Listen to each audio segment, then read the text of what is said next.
حضرت رفاع بن رافع رضی اللہ عنہ روایت فرماتے ہیں کہ ہم نبی کریم صلی اللہ علیہ وسلم کی اقتداء میں نماز پڑھ رہے تھے۔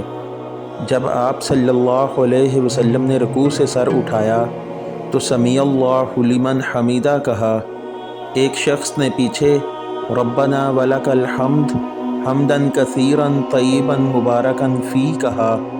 آپ صلی اللہ علیہ وسلم نے نماز سے فارغ ہو کر دریافت فرمایا کہ کس نے یہ کلمات کہے ہیں؟ اس شخص نے جواب دیا کہ میں نے۔